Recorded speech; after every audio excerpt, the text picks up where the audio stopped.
Tonight, tensions flaring as violent protests in France enter their second day. Some clashing with police in Paris, throwing projectiles, damaging cars, and smashing windows before being met with tear gas. More than 1 million striking against the president's proposed pension reform, turning out in record numbers on Tuesday, the largest demonstrations after 2 months of street battles and marches. French union workers aiming to shut down critical industries across the nation, walking off the job and into the streets, blockading oil refineries, some even starting bonfires, and cutting off deliveries to electricity and gas facilities. We haven't been heard or listened to, said this oil refinery worker. We're using the only means we have left. It's the hard strike. Walkouts also hindering rail and air travel. On Tuesday, a fifth of flights were canceled at Paris's Charles de Gaulle Airport, and about a third of flights were scrapped at Orly Airport, according to the Associated Press. And workers have declared they'll carry on striking the rest of the week. French President Emmanuel Macron's unpopular proposal would raise the minimum pension age from 62 to 64 and increase the requirement to earn a full pension to 43 years of work. The once peaceful streets of a country known for its delectable cuisine have become a stage for protest. The city of light is now alight with protest as citizens take to the streets in defiance of the government's push to reform the pension system.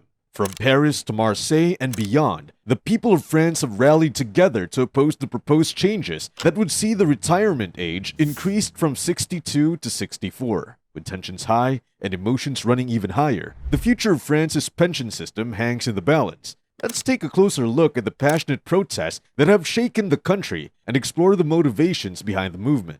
In a historic display of solidarity, around 80,000 passionate individuals gathered in Paris and over 1 million across France to voice their opposition to the government's controversial pension reform plans. The proposed changes have even garnered criticism from some economists, adding fuel to the fiery protests that have rocked the country. With placards held high, protesters marched through the streets from Place de la République to Place de la Bastille, chanting slogans and standing firm in their belief that this reform does not create social justice. The government, on the other hand, doesn't think so. Rather, it thinks that the changes are crucial to saving France's pay-as-you-go system, which relies on workers paying for pensions through their levies. However, opponents of the reform see them as an attack on their hard-earned benefits and a threat to their future financial security. Prime Minister Elisabeth Borne defended the proposals before the Senate, declaring that the government's project would ensure the future of the retirement model. But what led the government to make these pension reform plans? The government's major justification for the changes is that they are required to maintain France's pay-as-you-go pension system. They claim that the system is currently facing a significant threat due to the demographic changes, such as an aging population and a decrease in the number of workers relative to the number of pensioners. This ongoing debate over pension reform in France has brought to light the government's argument that the current system is inherently unfair. Public sector workers are allowed to retire in their 50s, while mothers who took time off from work to raise children are often required to work well into their mid to late 60s to make up for lost time and contributions to their pension plans. This disparity has caused a great deal of controversy and is seen as an injustice. France's high expenditure on pensions is another factor that led the government to make this decision. As the current system is unsustainable and in need of reform, the country currently spends a staggering 16% of its national income on pensions, significantly higher than other European countries such as Germany and the Netherlands, which spend only 13%. Even at an EU-wide level, France's pension expenditure of 14% stands out.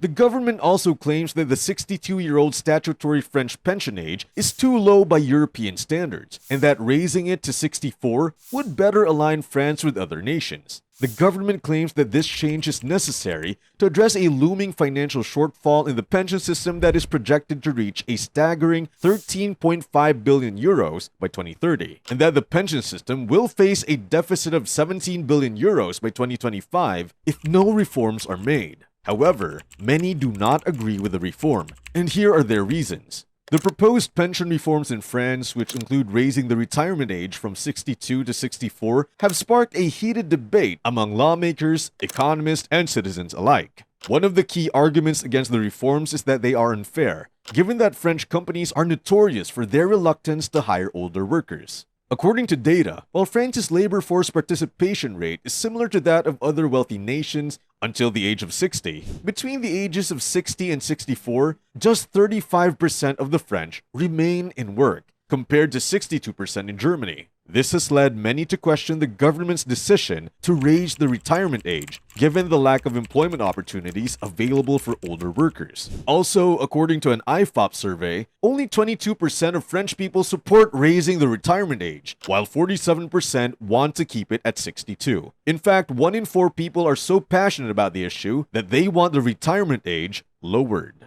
The opponents of the French pension reform are not backing down. They argue that the government's claims of a pension system in crisis are exaggerated and that the reforms will only worsen social inequality. They have proposed alternative financing options and highlighted the fact that many workers will not even benefit from the current low retirement age. It's a battle of opinions, with both sides digging in their heels as the fate of France's pension system hangs in the balance. President Emmanuel Macron believes that the only way to save the country's generous pension system is to implement his proposed pension reform. However, the country's unions have a different idea.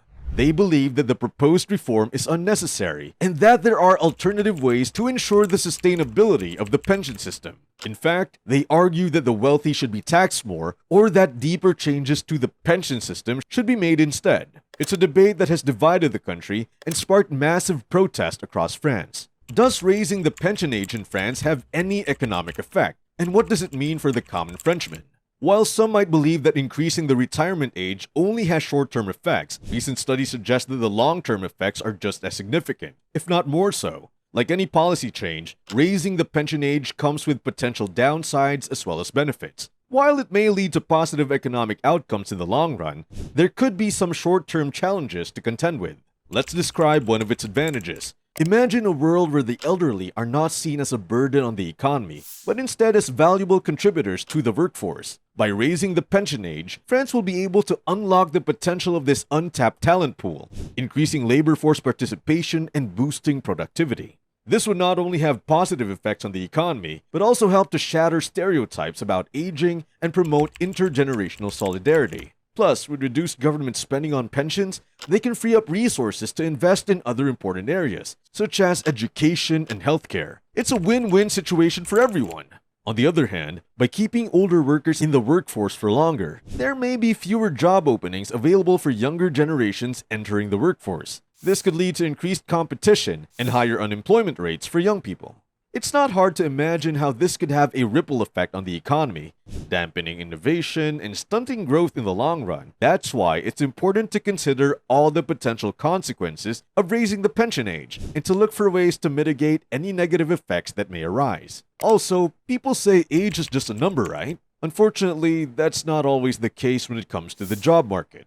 Despite the valuable skills and experience that older workers can bring to the table, they often face age discrimination.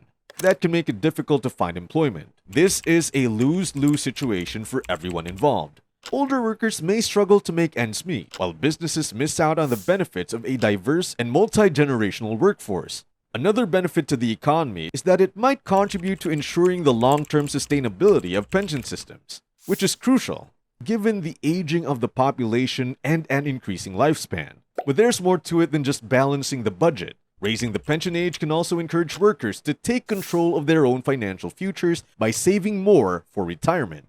When workers have a longer time horizon to plan for, they may be more motivated to invest in their own savings and pensions rather than relying solely on government support. This can lead to a more secure and self-reliant retirement for individuals, while also reducing the burden on public pension programs. And who will be most affected by this reform?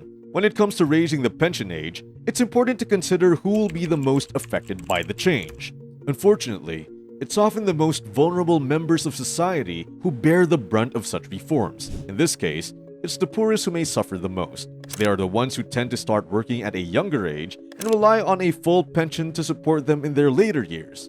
These individuals may have to work longer with no additional benefits, potentially putting their health and well-being at risk. It's a stark reminder that policy decisions can have real and lasting impacts on people's lives.